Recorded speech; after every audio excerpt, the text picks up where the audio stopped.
How you feeling today? Are you feeling a little better? Feel good, yeah. We had an off day yesterday, so that was nice to rest up a little bit and get healthy, the whole team. So that was nice, and excited to get back after it today and get ready for tomorrow. Are you excited about the prospect of tomorrow, or are you anxious to get it over with? How do you kind of approach this mentally? I think I'm excited. It's going to be a very special night. I got a lot of family coming, so that'll be a lot of fun. But I think my main focus is just honestly going out there and having a blast with my teammates and enjoying it. Obviously, we need to come out and perform really well. I think today's practice is really important, but I think for me, I'm not anxious about it really at all. I'm just very excited. It's going to be a special night. Honestly, we haven't really talked a lot about it as a team, or me and Coach Bluder. We never really talked about the record and what's going to happen. It's just go out there and play basketball and have fun, and this is kind of what comes along with it. You saw last week that Kelsey Plum did an interview where she talked about when she was on that chase for the scoring record, it was like one of the low moments in her life that she let her identity be born out in that. And that's not the vibe that I get from you, but I mean, has it at least been a struggle, or has it been one of the lower points, or would you say you haven't felt that at all? I haven't really felt that at all, and obviously I get what Kelsey's getting at, and I think I have so much respect for her, and she's reached out and been very supportive through all of this, and I think that's so cool to have somebody that I grew up idolizing support me so much, and want to see young women's basketball players be really great. I think that's really cool, and I think just for me it's just the excitement. No matter what record I have broke or not broke, that's never something that I'm focused on or wanting to do or accomplish. And obviously, I understand the magnitude of this, but I think it's just kind of come along with how my 4 years have gone, and it's crazy looking back of how fast everything's gone. But I'm just really thankful and grateful, and I would say the low point was honestly just losing at Nebraska. Other than that, there's never really been a low point. So I think it was a good learning opportunity for our group, and today we need to be really good. And then going into tomorrow, it's a good opportunity for us to rebound in front of a really great crowd. Outside of Iowa, could you ever imagine that all this would happen?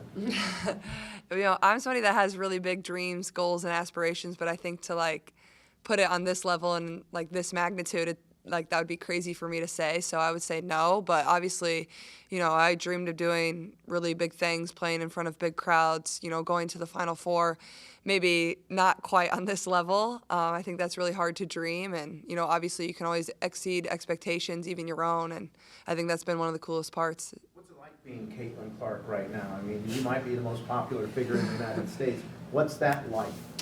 Honestly, I just go about my business as I did when I was a freshman during COVID.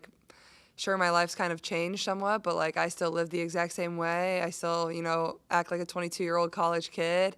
I just try to have fun and enjoy every single day. I know I say that a lot, but that's really what I try to do. And I never want to get caught up in the moment or this and that. And I think, I have a really great support system around me, whether it's my coaches, whether it's my teammates, whether it's my family who is really close. That's one of the main reasons I came here, is to be able to have them around a lot. So being able to rely on them has been really important for me throughout my career.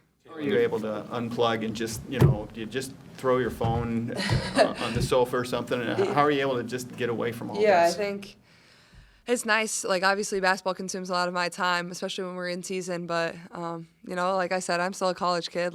I still clean my apartment, do my laundry. A lot of times I call my mom up to come do it for me. But other than that, play video games, hang out with my friends, do some schoolwork here and there. But I think definitely getting off my phone and just living in the moment and enjoying that has been really important for myself.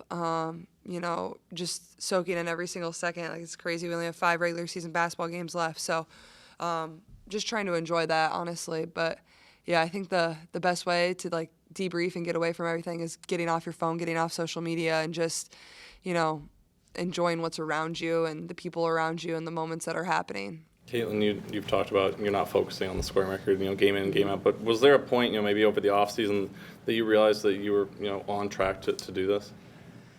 Oh gosh, I don't even know. I feel like there might have been some mentions of it after last season, it could happen depending on how her season goes. And obviously, as we've gotten closer, it's become more and more of a reality. But it was never something I'm chasing. That's never why I'm scoring the ball at the rate I am or shooting the ball as many times as I am. I think that's just kind of what the team needs. And, you know, my main goal is always to go out there and help us win. And obviously at 22-3, we've done that quite a bit this year. And that's my main focus. And in my eyes, there's 2 games still that we lost that we could have won if we executed properly. So I think that's been the most fun part of it all, is like this season's been like a really fun challenge for me. And the last 3 years, it's been very set in stone, like what we do, the players that have been in the game. And, you know, this year it's been, you know, myself taking a step forward in my leadership and bringing younger people along, or people that don't have that experience. But yeah, I think at the beginning of the year it was like, maybe this is possible. But as we've kind of approached it,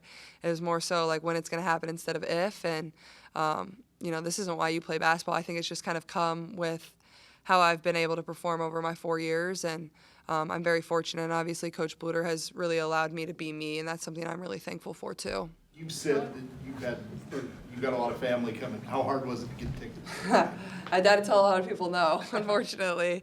But yeah, I mean, like we all know, ticket prices are insane, and luckily I have like my tickets that we obviously get for free, and then my family has quite a few season tickets as well, and a lot of friends already have season tickets themselves, so I'll know quite a few people in the building. Luckily, Coach Jay was able to get my high school coach some tickets, so this is her first game that she's going to be able to see this season. Obviously, she's busy with coaching back in Des Moines, so it's not always an opportunity for her to come over and watch me play, and this honestly just worked out. And the stars kind of all aligned, so I know that will be special for her to be in attendance, and both my brothers will be here. My younger brother must be skipping classes at college at Creighton, so I'm sure he appreciated the free pass. But no, I'm excited. It's always nice to be able to play in front of so many family and friends, and like I said, that's one of the reasons I came here, is to be surrounded by those people, because they mean so much to me, and they've always been, you know, kind of my foundation in everything that I've done. And yeah, I think it's very important and very special for myself. Honestly, do you ever take a peek at the video board and see how many points you've got? Honestly, not really. And I think Carver's a little bit different than a lot of the places that we play. A lot of the places we play, like, they don't even have like points and that type of stuff up. Usually, it's just the team score. So I don't really honestly look that much. I mean, sometimes you glance up there and just see it, but you kind of know how you're playing just from the feel of the game, whether that's good or bad. And honestly, like, the amount of points you score doesn't really determine whether you're playing good or bad. I want to be able to do a lot of different things for my team. You know, even if I don't shoot the ball well, like, I can still play well and perform well. And I think that goes, like, that's the same for my teammates too. Like, your point total is never the indicator of how you play. It's, you know, how hard do you work? How good of a teammate are you? You know, plus minus is always something Coach Bluder is really big on. Maybe you don't even score a point, but your plus minus is the best on the team. That just shows how much you're affecting the game when you're in. So I think those are all really important things to look at as well. Have they told you, have they told you when you break the record, will they stop the game? Will they recognize you? Do you know anything about that? I don't know, honestly. I hope they don't stop the game, though. Like, we can't be wasting timeouts on that. Come on now. After a lot of your games, when you have your little miniature autograph sessions, handing out shoes, you talk about how important that is for you to, you know, build up the future generation of the game by doing that. When you were a little girl going to games at either Hilton or Carver or Target Center even, whose autograph were you trying to score? Who were you going after when you were there? Oh, well, Maya Moore, I was always trying to get, I didn't get hers because I didn't have a Sharpie, but I gave her a hug. But honestly, growing up, like, I went to the Knapp Center all the time with my dad and my brothers. And, like, obviously, like, I vividly have so many memories. And I think I was more so interested in, like, catching things in the crowd more than getting people's autographs, whether it was, like, T-shirts or, like, Drake used to, I don't know if they still have that blimp that flies around inside the stadium, but I would always try to catch things out of there. So I think those are some of my biggest memories. But, like, honestly, like, growing up, I mean, I loved going to Drake men's and women's basketball games. So it's like, that was just, like, the hometown team. Like, that's where I grew up, 15 minutes from my house. And Coach Jenny was a tremendous coach there, obviously a Dowling person, played at Iowa. So I loved watching them. The Drake men had some good battles there. So I was never on the hunt really for many autographs. It was more so I wanted all the free stuff, like free T-shirts and stuff like that. And your connection with the past, because we see the future every game, but I know women who played 6-on-6 30, 40 years ago, even on, you know, Lisa and Jan. And Jan was one of the best ever at it. What's been your conversations like been with them, and maybe how you make them feel watching you play? Yeah, I think the biggest thing is when I hear from a lot of people that played basketball, whether it was the 6-on-6 or however many years ago, I think they're just like blown away at where women's basketball is now, the platform that we get to play on. And, that doesn't come if it's not for the people that came before us and played before us and played in front of crowds that weren't very good, or if it wasn't for Dr. Grant and everything that she did here. But, yeah, I've had so many people come up to me like, I played 6-on-6 basketball, and, like, I just can't believe, like, the way you guys, the crowd you draw and how much fun you guys have playing. And I think that's, like, one of the coolest things. Like, these women who played 40 years ago are just so mesmerized by our team and what we're doing for women's basketball. And I don't know, like, that never gets old. Like, that's super cool. And a lot of those people are some of our biggest fans, so. Do you remember Kelsey Plum breaking the scoring record, and what do you remember about that moment? Honestly, I don't remember watching it. I'm pretty sure it was on her senior night, and she scored 57 points. So I'm sure a lot of people weren't expecting her to break it that night. I think 57 was the most she ever scored in college. But the thing about her, like, she could just score the ball at all three levels. She was really good. I loved watching Washington, really good team. And, I mean, I feel like Kelsey is a little bit similar to the way I am. Like, she wanted to go to Washington, take them to the Final Four, which they did. Coach Neighbors was a really great coach. So I really just love supporting her and watching her team more than anything. Thanks, guys. All right. Well,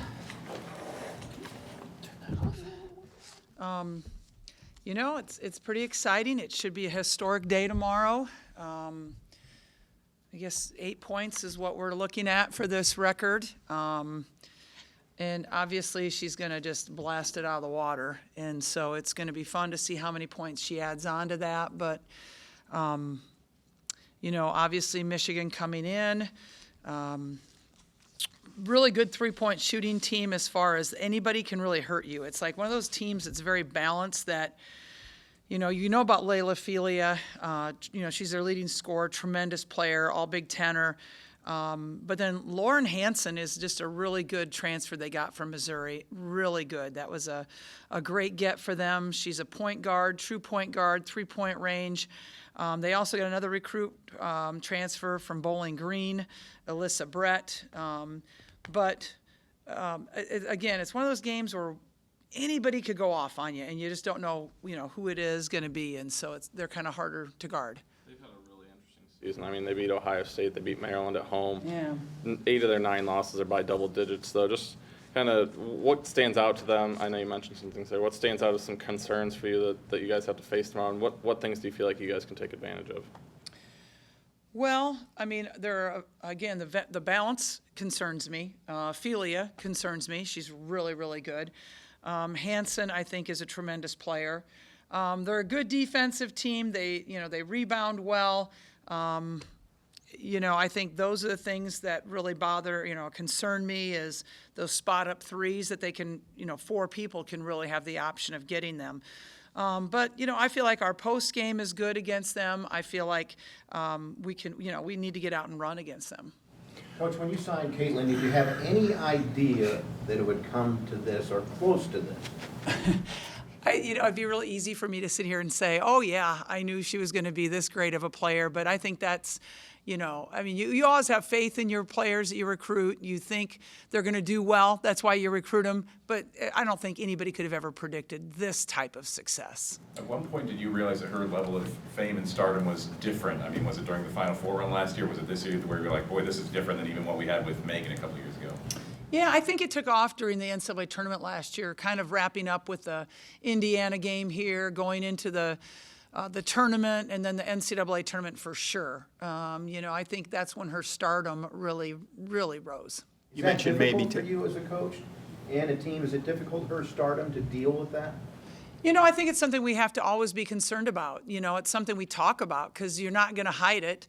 But I think the players have done such a great job of not being jealous and understanding that what she does is good for our program and good for them. And so it's something that we work on, though, Scott. You mentioned maybe taking a timeout after it happens. Caitlin said that she doesn't want the game to stop afterwards. Do you have any kind of protocol or anything like that or plan? No protocol. I was thinking about taking a timeout, but I guess I'll talk to her about that first, because if she doesn't want it, I don't think I want to do it. Coach, you mentioned, you wanted this to happen here if it could. How special is it that this historic moment for women's basketball is going to happen in this arena? Yeah, I think it's really important. I mean, here you have the Hawk fans who have been just so tremendous for us all year long. And I mean, this is history, so you want to have it on your home court if you can. How's Molly Davis doing, and how much did you miss her Sunday? I think we missed her all week. She didn't practice all week last week. Definitely missed her in the Nebraska game, but she's doing better. She practiced on Monday, and so that was really good to see. How much are you concerned or not concerned about the rest of them kind of watching Caitlin and just kind of counting in their heads what's going on? You don't want them to be spectators. You need them to be contributing. That's, I think, been the case with our team all year long, is that we can't have the Michael Jordan effect where everybody's standing around watching her. And I think we kind of expected that in the end of the Nebraska game, to be quite honest. And so, we can't have that. Again, it's something that we talk about, and we need to make sure that that doesn't happen. Does it seem, Len, that maybe Caitlin breaking this record is going to be better for the rest of the team as much as for Caitlin? Honestly, I don't know that that we've really talked about that record that much. I mean, it's like you guys are talking about it all the time, but we're really not talking about it. I don't know if we've talked about it one time in practice yet, or one time in a team meeting yet. Now today I plan on talking about it. That might be the first time. Do you remember Kelsey Plum breaking the scoring record? Just what do you remember about that moment, and did you think someone was going to be able to do it, not too much longer later?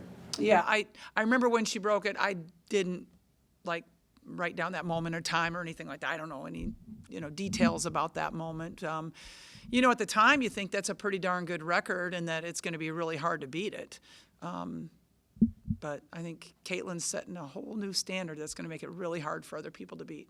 What do you plan on telling the team today about the record? You said you would talk to them about it. Yeah, I want to talk to them about the significance of it, and that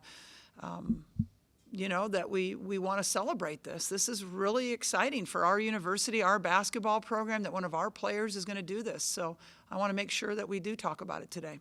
You've been your team, your program has been the standard bearer for the sport for almost a full calendar year now.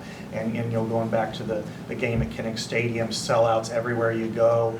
That can also bring pressure. It seems like you've handled it well. Do you feel like, is there a point where it might be too much for them? And would possibly a week off after this Thursday's game to the following Thursday be helpful at all, just to mentally kind of decompress for the team as a whole? Yeah, I do think everybody's looking forward to a weekend off, which we haven't had really since Christmas. And so I think everybody is excited about having that time away from the game a little bit, the practice a little bit, the mental preparation. You asked if it was just the pressure of the season. And I think what's made it more pressure is that every game we play in is like an NCAA tournament.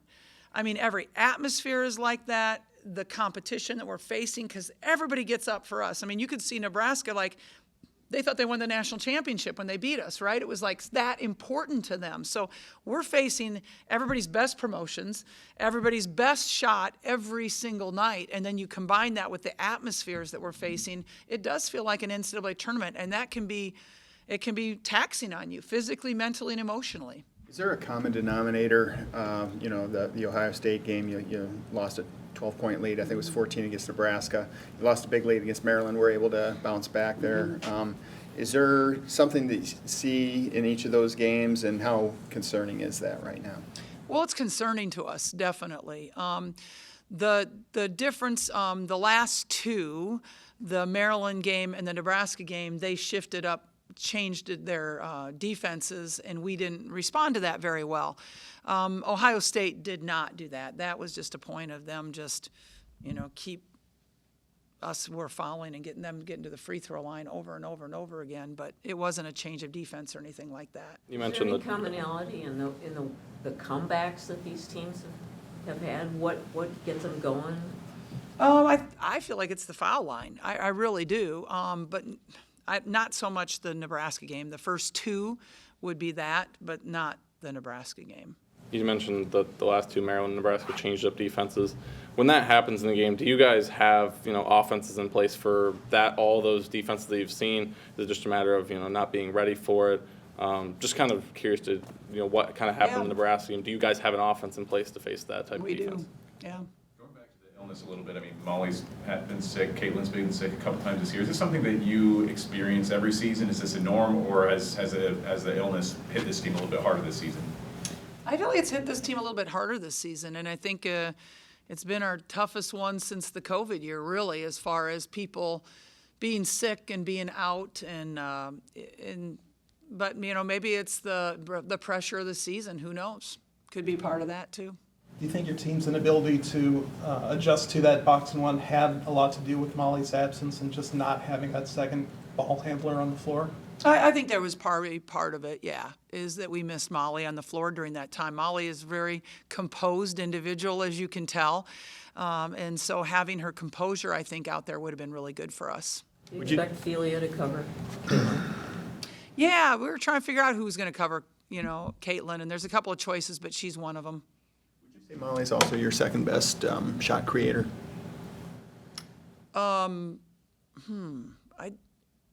Oh, that's a tough one. I